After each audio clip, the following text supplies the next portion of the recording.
it's just important that you realize that all of your favorite things, your favorite books, your favorite movies, your favorite songs, at some point in the life of that piece of art, it sucked. And it only doesn't suck now because the person who made it was so determined to make it not suck.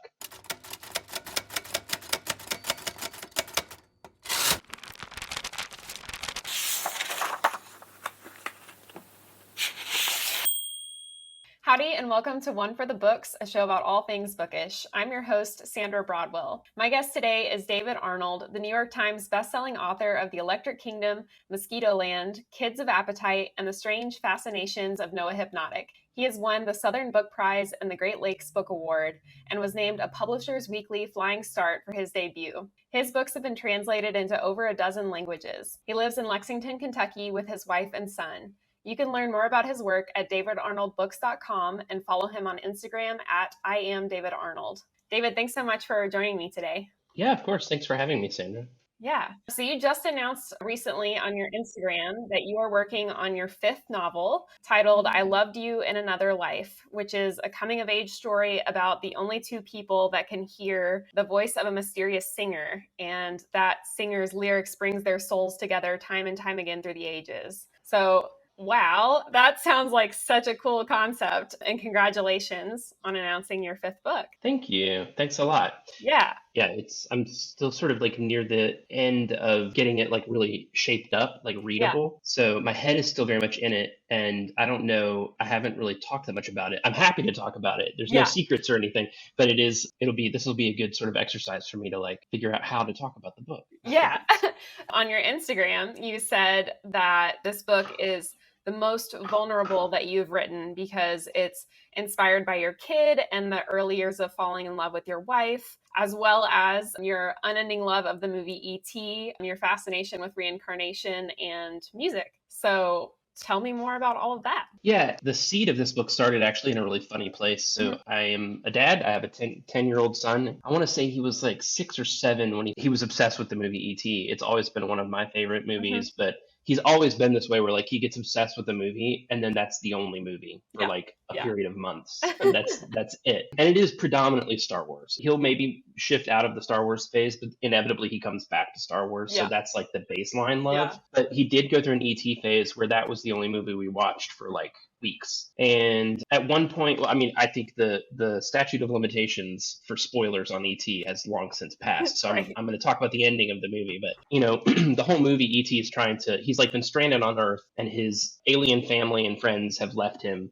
And he's trying to phone home. He's trying to get home. And then in the very end of the movie, along with his like friend Elliott, the human friend child that he gets to know and love on Earth, they call his family back and E.T. goes home and you feel this like, oh, yay, they did it. E.T. went home. Yeah. Yay, hooray. But it like zooms in on Elliott's face. And at one point I was just like, this is actually a really sad movie because like, okay, great. So E.T. got home, but like now what about Elliott? We've already established that his dad's gone. His mom is like super mom. She's doing her best, single mom with 3 kids but like Elliott doesn't have a ton of friends and his brother kind of like beats on him. And so the first thing I had actually, and I generally really I don't want to use the word hate taglines, but I shy away from taglines because I always feel like they don't really do the book justice. But the first thing I had in this case was a tagline, which was E.T. phoned home, E.T. went home, now Elliott is all alone. Aww. And I was like, oh, somebody needs to write a YA novel set like 7 years after E.T. got home. Yeah. So now Elliott is this brooding 17-year-old he regrets not having gone with E.T. Like he should have gone. And so I've never done an IP, like I've never done a story that in someone else's world. Yeah. But I knew that in order to do that, you have to have the right permissions. And so I just sort of sent my agent this thing that was just like, hey, I have this idea. I'm not interested in IP projects, but this project I could absolutely get behind. Yeah. And so I sent it to him and then he forwarded it to my film agent. And then within like 20 minutes, my film agent sent an email that said, I don't know if this is possible. Let me ask Steven. And that was all the email said. And I was like, wait, Steven? Like as in Steven Spielberg? Right, Steven? Like that, Steven? Like, what? And then like maybe like the next day I got an email that was like, we're so sorry, but Steven said no. Oh. And I was like, are you kidding? That's awesome. I asked the question and Steven Spielberg answered. Yeah. Um, so Wow. so yeah, I would like frame that email and like put it on the wall like Steven I know Spielberg said Steven no. said no. I'm all right with that. Yeah.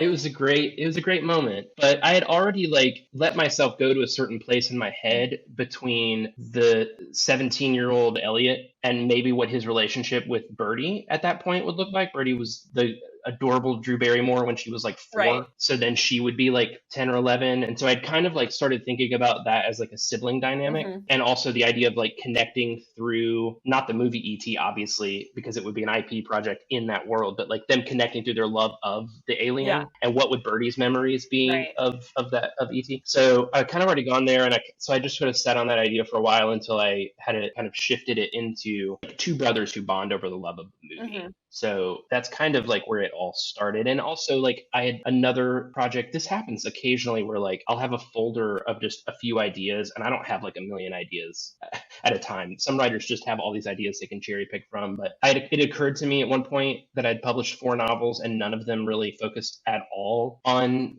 a love story. And I fell in love early and young. Yeah. And so it felt like this, I'd kind of been looking for a way to like write about that as well. So this kind of became a way that I could kind of mesh those ideas together. I love that. That's so cool that this idea just seeded and grew in the back of your mind and morphed into all these different influences that you have. Yeah, and I was in music for 10 years. Music has played a role in most of my books in some way, but I was also interested in figuring out a way to mesh my own music, like original songs and stuff, into the actual story. So it really did. It kind of became this like it's like a pizza, and I just put all my favorite toppings on it.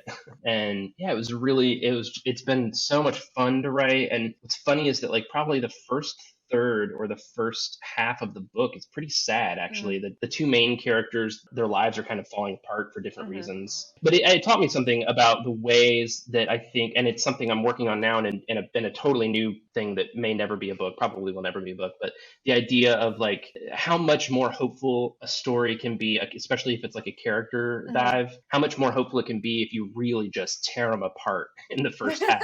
Like you really have to dismantle them so that when you put them together, it's all the more put together, if that makes sense. And so that was something that I learned in this writing. Yeah, I feel like that's the Pixar formula of like make you cry in the first 10 minutes and then the rest of it feels a lot more meaningful. Right. Yeah, for sure.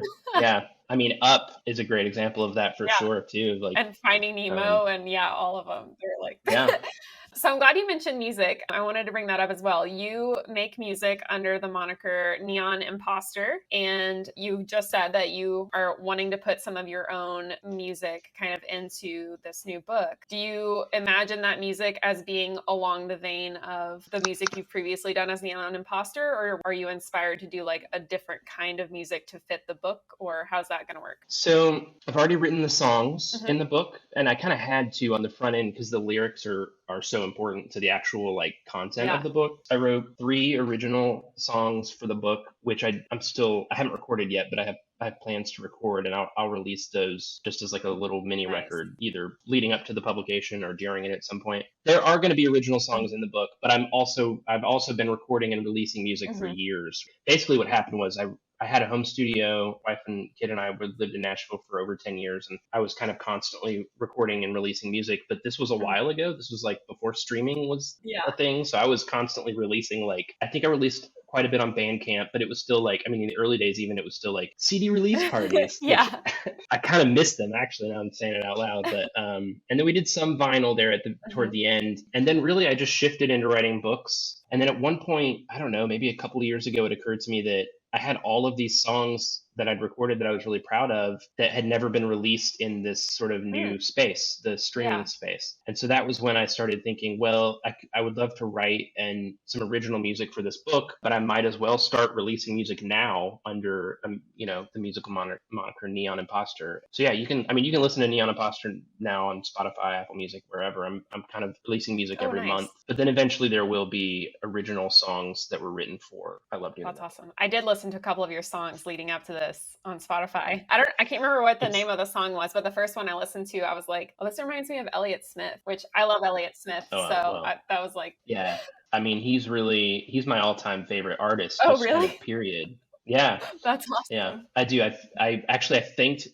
Can I tell you a quick Elliott Smith story? Yeah, please. Okay, so he had passed 03, 04, and my debut book came out in 2015. So it's long after his Right. passing. But I thanked him in my acknowledgments just because I feel like he taught me that an honest voice is more compelling than a pretty one. And that's not to say he didn't have a pretty voice, but it was just what drew people to him was his vulnerability in his writing and his Mm-hmm. performance. But I do feel like listening to him really taught me the importance of writing with an honest voice. And so Mm-hmm. then in my second book, I wanted to use some of his actual lyrics. And again, we're back at talking about permission. When Yeah. you're using lyrics in a book can get really tricky and really expensive. And so my Yeah. publisher was like, actually, I don't remember exactly how this all went down, but at some point I remember kind of going down rabbit holes. The hardest part was trying to figure out who I needed permission from because Yeah. he had passed away. And so it was like, well, who owns the rights to his song now? It's like Mhm. his estate. But ultimately I did end up finding the publisher and I got permission and we paid to use his lyrics in the book, and that was all great. But the thing that was so wonderful was in the process of finding who owned the rights to his songs, probably one of the coolest moments where I found myself in this accidental email chain with Elliott Smith's parents.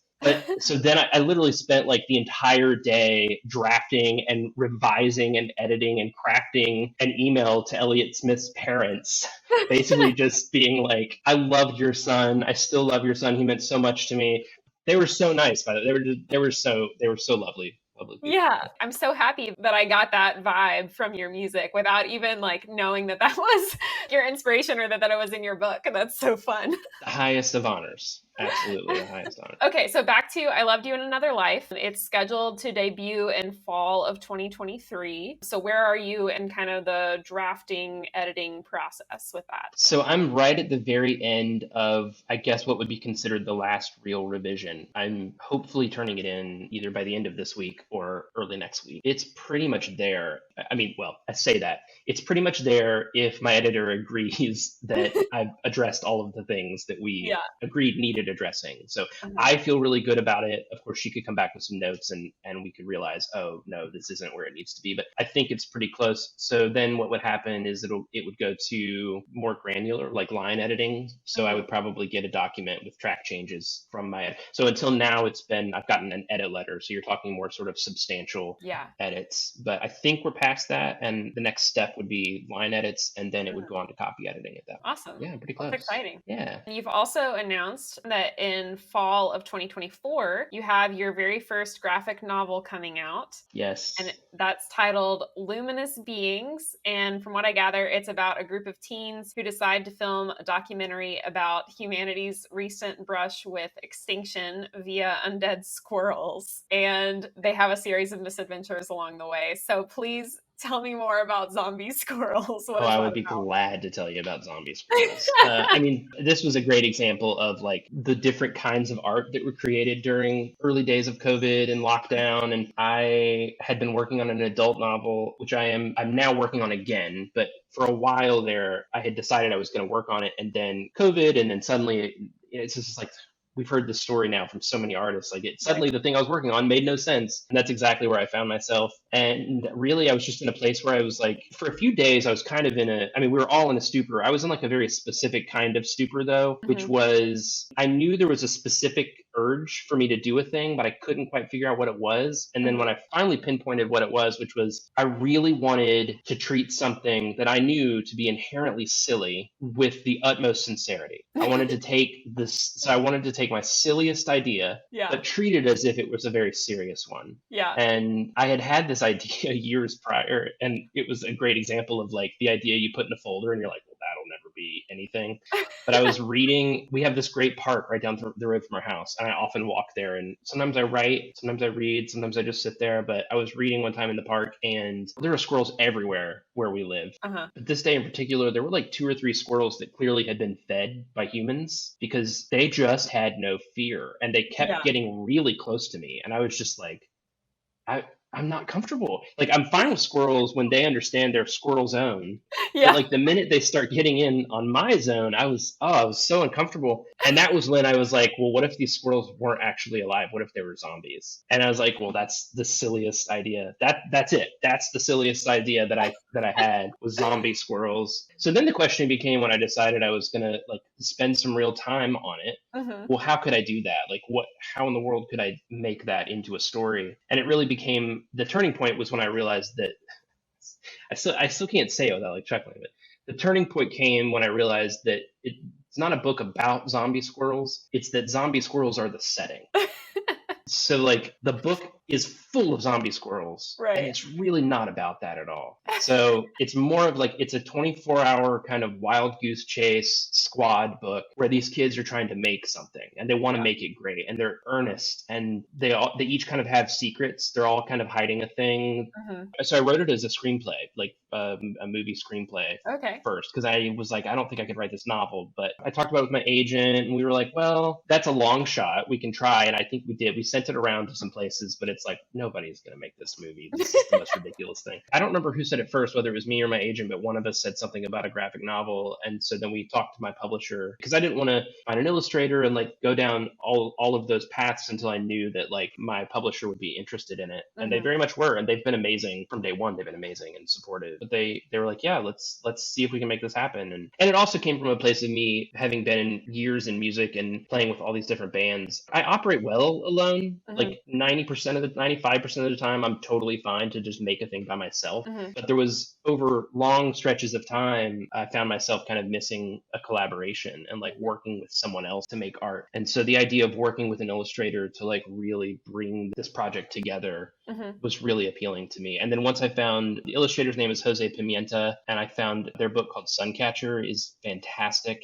Hmm. And I remember reading it and being like, this artist clearly, like, we think in the same kind of vein, and Yeah. the aesthetic was right. And I was so thrilled that Jose was available and willing, and it's been great. I'm really excited. So we're in like the thumbnail stage. So I've seen like pencil drawings and stuff, Yeah. and Yeah. it's great. I'm really excited about it. So how do you have to change kind of a screenplay and to make it work for a graphic novel? And like how much input does the illustrator get to say of like, oh, well, if you change this, then it'll make like a really cool scene or something like that? Yeah, and these are all like fresh learning for me as well Hmm. because I'd never done this before. I mean, I'd written some screenplays, but I'd never written a graphic novel script. Hmm. And because we already had a publisher that was on board, once we found the illustrator, I kind of was like, okay, cool. Well, here's the screenplay.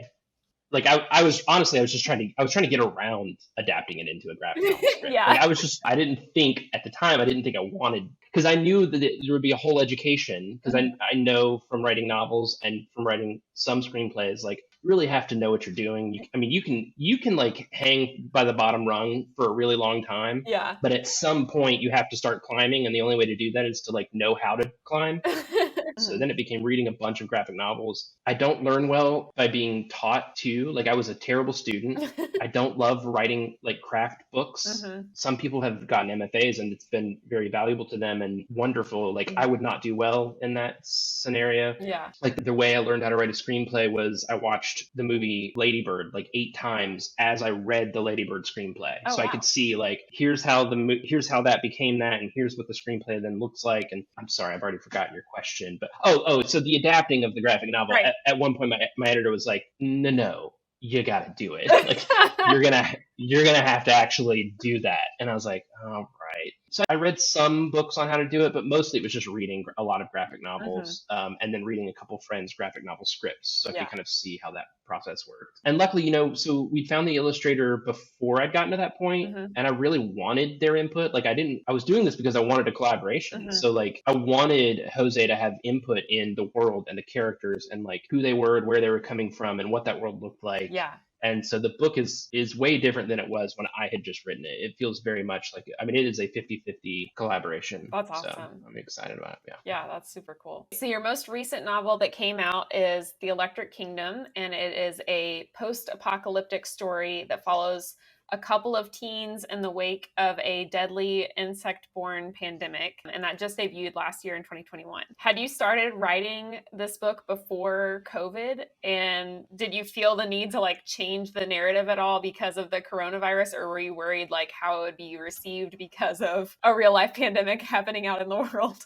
Yeah, I have a lot to say about this, but let me answer your first question, which was, did I start it before COVID? And the answer is absolutely yes. Yeah. So that book, actually, all of my books have taken somewhere between 2 and 3 years of like really dedicated, like I'm dedicating my time to this story to write, with the exception of the graphic novel that has still held true. But Electric Kingdom is the one that if I really zoom out on, it's the one that has taken the longest and really by far. So like the seed of the idea I had in 2012, I know exactly where I was because our kid had just been born. I was a stay-at-home dad of him for the first 2 years of his life. I just had this image in my head of a boarded up farmhouse in the woods, and the farmhouse had a bell tower. So it like kind of made no sense. It was just this image that was planted. I started a document that I would just kind of drop ideas into. And all told, it wasn't like I was only working on that book for 8 years, but from the time that I had the first idea to the time that it came out, it was an 8-year, like the sum total was an 8-year or a 9-year process, actually. Yeah. So yeah, it was, I mean, we were in the line edit phase when it became clear that COVID was going to be a thing that wasn't going anywhere. Yeah.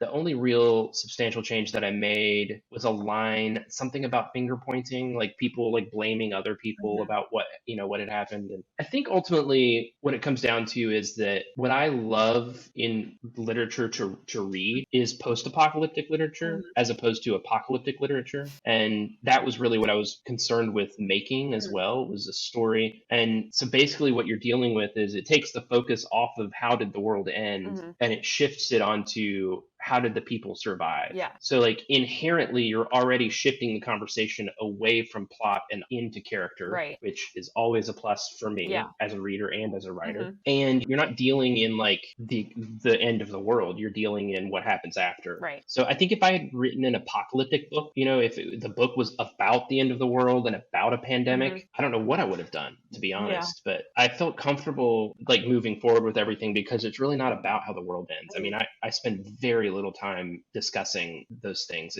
It's a lot more about the characters who survived afterward. Yeah. That's really cool. And the Electric Kingdom has gotten a ton of accolades and awards since it debuted, it sounds like. So what has that experience been like? It's like I know you've spoken with other authors too, and I always love like hearing their experiences with the book belonging to you and then the book not belonging to you. And I know like with my first book, that was a lot harder because I hadn't done it before and I didn't know, people talk about like, does it get easier? Does the process get easier? And in most of the ways, the answer is no. It's just the same hard every time. But the one way it does get easier is that you kind of are able to look around and recognize the places that you've been and have some memory of getting out of those places and the things you did that helped. Yeah. And so I think I'm not where I need to be or want to be, but with each passing book, I do feel like I get a little bit better about really just releasing it. Like it really doesn't belong to me anymore. And the benefits of that is that you're not worrying about what people are saying. And ultimately, like where that starts is from a place of not wanting to hear the criticisms and the negative things. But where that ends up getting you to, and which is, I think, a more healthy place, is you're not worried about what you get or don't get. I mean, of course, I am thrilled when I hear that it's well received by a person or a library, or I'm honored and thrilled. But you have to really just kind of release yourself from all of those things once it's gone. Right. It's not yours. Right. So. Yeah, that makes sense. So you have a different cover for the hardback and paperback version of this book. They're both beautiful. One has a girl and her dog walking through a grassy field, which is reflected in the visor of an astronaut's helmet. And then the other one is the same girl and her dog walking through the woods, but they're like walking into like a wormhole or a portal or something like that. Did you get any say in what the covers look like? Yes, I did. And I want to first give credit. I've had the same designer at Penguin for all of my book covers. Teresa Evangelista is her name, and she's brilliant. We've worked with various, she'll often design a cover and then hire an illustrator to sort of execute her vision. So we've worked worked with other artists, but she has had a hand in designing Yeah. all of the covers, and she always does such a fabulous job. So with this cover in particular, the most torn in terms of which one I like more. Yeah. It's pretty even. I think the hardback, I love the woodsy and I love the colors, and I do love that sort of swirling kind of hole that you're like, well, what is she about to walk into? Yeah. I love all of that. And I do love that in the paperback redesign, we were able to keep certain elements of that. This is a great case of getting feedback from people whose opinions matter tremendously, if not the most, which is very smart booksellers. Yeah. And a lot of them who had read the book, they were like, where the reader of this book lies is a little bit more genre. I mean, it is still it is really a character driven book, but more than my other books, certainly there is a sci-fi element and this sort of omniscient, omnipresent character called the Deliverer, who kind of is in all places at all times, pulling threads, and you don't learn until the very end kind of what's going on there. And so there was some input from booksellers that was like, we would love to see if we can make this, drive it toward genre readers by making the cover look a little more sci-fi. This was what Teresa came up with, and I love it. I love both of the covers. Yeah, they're beautiful. I love them too. Yeah. So you said this was your first like sci-fi. What made you decide to go that way, or did you have any particular influences? What was the inspiration? Oh yeah. So I'm a big believer that story input equals story output. The first time I realized this was in music, and this was like, I was probably 21 or 22, and I'd been in a few bands like in my teen years that made a certain kind of music. And I realized at some point in my early 20s, I was still making this music, but I wasn't listening to this kind of music anymore. And there's a real disconnect when you're trying to create, and I'm not saying you have to just make the things that you consume. Like, I'm not saying that at all, but as you grow as a human, you also grow as a consumer, and the things that you are taking in aren't always going to be the same. And if you're taking in large quantities of a certain kind of thing over time, as a storyteller, you're going to see that kind of reflected in what you make. Right. And so yeah, at a certain point, I'd kind of dipped my toe in the water a little bit with my third novel. It still reads very much like contemporary realistic fiction, but that one has a speculative angle, which is that the main character is hypnotized, and when he comes out of hypnosis, everything is like slightly altered. And so I realized I was kind of leaning toward that a little bit, and I really just wanted to go for it with the fourth book. And the big turning point, honestly, was it started with the movie Arrival. I walked into a movie theater thinking I was going to see an alien movie, and walked out seeing probably the best movie I saw for 10 years. It's a great movie. It's brilliant on every level, just across the board. At every turn, that movie is just incredible. And that, of course, then led me to say, okay, like I thought for a long time that I didn't really like sci-fi, and I think it was just that I hadn't found my kind of sci-fi. So then I was like, well, I want more of that. And so that led me to The Source, who's an author named Ted Chiang, which I just sing the praises of, and he's one of my all-time favorite. He only writes short stories, and he has 2 collections that are just absolutely knock your socks off, brilliant, heady sci-fi. But the movie Arrival is based on one of his short stories. And so those 2 books, the first one is called The Story of Your Life and Others, and then the second book is called Exhalation. I was just consuming stories like that, and so I wanted to kind of try my hand at something like it. And I want to make it very clear that I'm not comparing myself to Ted Chiang, but he was definitely a huge influence in pushing me to like try a thing. And also, when you're reading Ted Chiang, what I love about his writing, I love so much about it. One of the things I love about it is that as you're reading it, you're not connecting all of the threads necessarily, but he's writing in such a way that you trust that he has connected those threads. And it kind of allows you just to let go and enjoy the process, even though you're not entirely sure what's happening. And so that really was a North Star for me with Electric Kingdom. There's a lot going on, and there are a lot of threads kind of hanging. And I don't expect everybody who reads it to like have connected all of those, but my hope is that they can tell that I have connected all of those. That's awesome. Okay, so you brought up The Strange Fascinations of Noah Hypnotic, which debuted in 2018. And I was looking up some of the reviews on like Goodreads and stuff, and people were saying things like trippy, delightfully weird, psychedelic. So was it hard to write a book like that? I feel like that was a bit of a break from your previous 2 novels that you had written. Did you have to do anything to like get in that trippy mindset vibe in order to write that book? I don't think so. I mean, I'm so bad at timelines. So I'm trying to think back to where I was when that was really like the story that I was focused on the most. I know the seed of that idea started, my wife and I in, I think 2010 or 2011, went on a cruise, and while on a cruise learned that we weren't cruise people. So that was fun. But one of the if anybody's been on a cruise, there's like these like lavish evening performances, and one of those was a hypnotist, and there was a woman who got up on stage and got hypnotized, and when she came out of it, did not look like she was aware of where she was and how she got there. She seemed completely out of it. And then I saw her the rest of the week, around the boat, and that look kind of never left her face. Yeah. And so my thought was just like, what if she came back to an alternate reality? And so that was the seed of the idea. And then what really got me interested again is like, I don't know, I feel like the same thing happened with zombie squirrels. It's like when you take this giant idea and it's like, well, that's a good starting point. But when you get interested is when you get subtle and specific. Yeah. And so the turning point with Noah was, okay, so he's hypnotized. And when he comes out of it, he's not in an alternate universe. It's not a whole other world. It's his world. It's just slightly dialed to the left. It's all of these strange, very subtle things that he's like, wait, am I crazy or whatever? And so that got me really interested. Noah, of all the characters I've written, I mean, I loved You Another Life, which hasn't come out yet, but I do feel like that's probably my most vulnerable book. And mainly because the relationship there is very much my relationship with my kid. So that is like kind of an emotional outpouring into that character. And then also the ways that Evan and Shosh kind of fall in love. I mean, Shosh is very different than my wife, and I think anyone who knows her as they're reading the book are gonna be like, oh, she's nothing like Stephanie. But kind of like those early feelings of falling in love with someone and not knowing what to do or how to be. And so in those ways, that this book is probably the most vulnerable. But Noah Hypnotics, to go back to that book, Noah is more me as a character and as a person than any character I've written. He is just the way he thinks, the way he sees the world.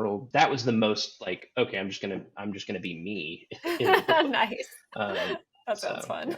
Going further back in time, Kids of Appetite was your second book, and it came out in 2016. And it was described as a tragic comedy with unforgettable characters about first love and loss. And it kicks off with two of the teens getting questioned by police about a murder. So that sounds really intriguing to me already. Where did the title for that one come from? I felt like all the rest of your books, like the title and like the description of the book, I could kind of piece together, but Kids of Appetite, what was that one about? Yeah, this is great though. This feels like we're really just taking a trip down memory lane. We're just going back and back and back. Kids of Appetite, I think actually the title started, I was in line edits on my first book, Mosquito Land. I think I'd written a song, and I think in the song it was something about being a kid of appetite, and that phrase I was like, oh, that'd be a cool book title. And then when I was trying to think of my second book, I think I had it in the like early drafts of book 2 while I was still line editing my first book. And then what really sealed the deal was when I realized that's what I'm trying to have this character, Mim, the character in Mosquito Land, say to this person, is encouraging this person to be a kid of appetite.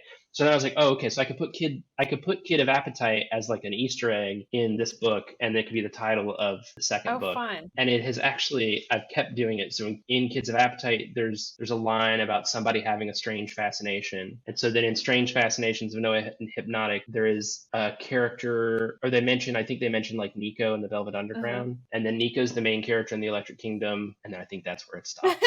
But I had that, I kept that going for as long as I could. But Kids of Appetite, I don't really remember where the phrase came to me, I think while I was writing a song, and it always kind of stuck with me. I liked what it said without saying anything, like the urgency of living, and like I'm a big fan of again, coming back to music, of the band Arcade Fire. And I remember feeling like I wanted to write a book that felt like the way Arcade Fire performed a song. And I thought Kids of Appetite had that feeling, had that sort of Arcade Fire feeling, like you get the sense they're just gonna like chuck all their instruments into the audience and then like run down the street for an ice cream cone, like right in the middle of the set. I wanted my book to like feel that way. And also there's that's a squad book, and they call themselves the Kids of Appetite, so then they make these wristbands that just say KOA, and I'm remembering things as we're talking about it. So you don't like go back and endlessly reread your own books or anything? Oh my God, no. But by the time the book comes out as the author, you've read it a jillion times, like just so many times. The only time I've reread one of my books, it was when I did write a screenplay for Mosquito Land that ultimately no one wanted. So so it goes, right? But I did reread Mosquito Land so that I could kind of pull from that for the adaptation. The only reason that was possible is because I was so far removed from it. It had been out for, I think I want to say I wrote that screenplay in like 2019. So it had been out for 4 years, and I felt very separated from the story. And so I did reread my own book at that point, but that was the only time, and I never want to do it again. That's hilarious.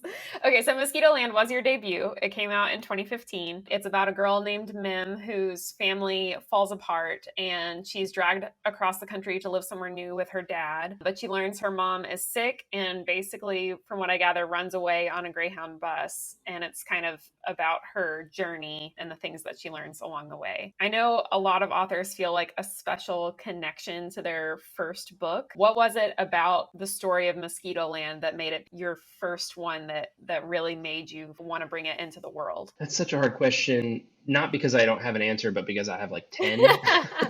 So just trying to like distill all of the things down. Music really was my thing. I mean, I know we keep coming back to it, but like we were in Nashville for a reason. I mean, my wife ended up actually finding a job that she loved. And so we very much felt settled in to Nashville. But what had brought us there was for me to do music there. And I kind of carved out a very small section of the music industry that I had just sort of thought, this is where I'm going to work, you know, for the rest of my life. At some point, I was teaching preschool. I went from part-time to full-time, back to part-time. I just love like hanging out with kids. I love their honesty and their just to say anything. And so I was doing that for a while. And so I found myself at a place in my life where I was making art that I was really proud of and making very little money. And so then also had a job with kids that I was proud of and also making not a lot of money. Teachers, oh man, they're heroes and need to be paid way more than they are. But anyway, but I remember reading, and I'm sure so many, God, this is embarrassing to even say out loud because so many people have had this story, but I remember reading a picture book and it was just awful. And I was like, I could totally do this.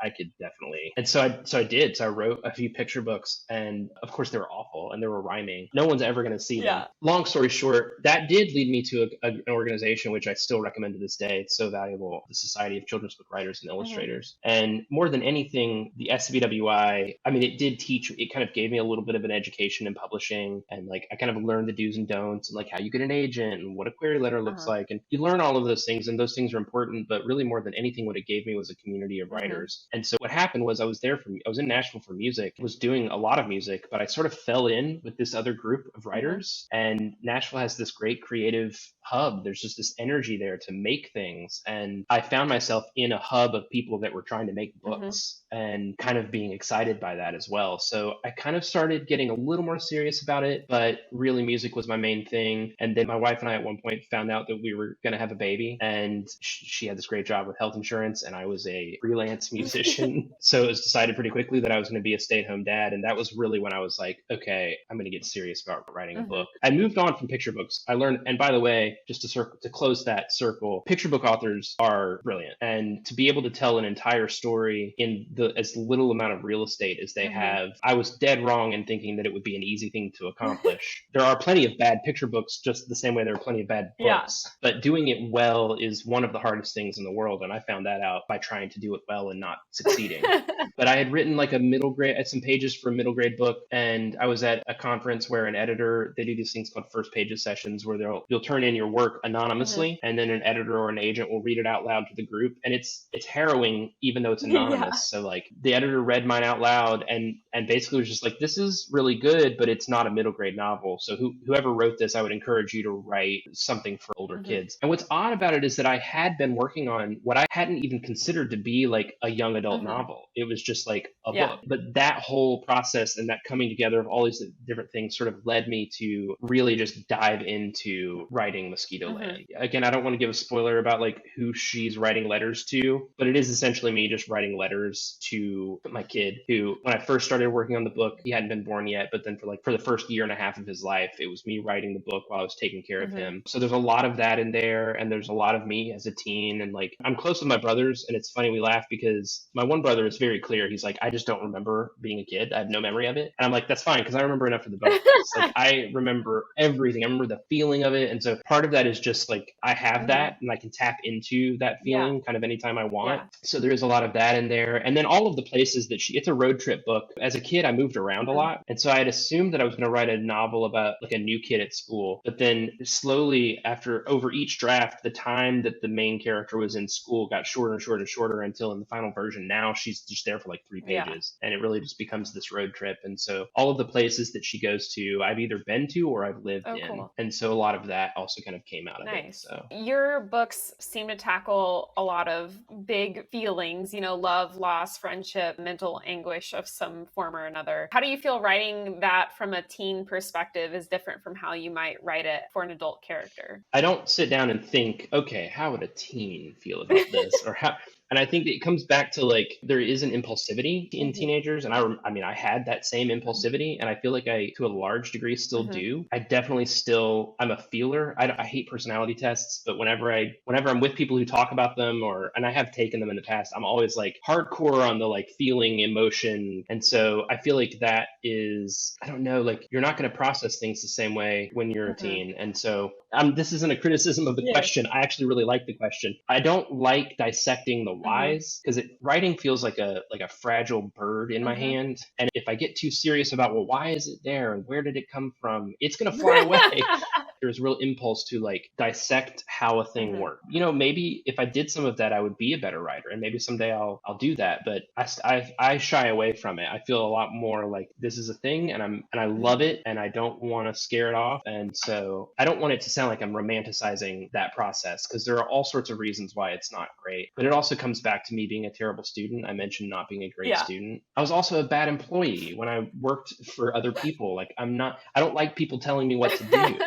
So yeah, like craft books, inevitably I'm like, well, that's not how I would do it, even though they're clearly more brilliant than I am. So I don't know if I'm answering it. Now I feel like I'm just rambling. No, it's interesting. I am always curious in like what different people's writing process is, because I feel like it's so different for everyone. And some people like plot out their entire novel, and then it's just like putting the pieces together. And then some people just have like a folder of ideas, and then some people are just like, I just have a character in mind, and I'm just going to start writing, from that character. Right. How would you say, like, what's your process? Well, and that's what is so great about it, is that there is no right way, and there's no one way. And I think it's just important that you realize that all of your favorite things, your favorite books, your favorite movies, your favorite songs, at some point in the life of that piece of art, it sucked.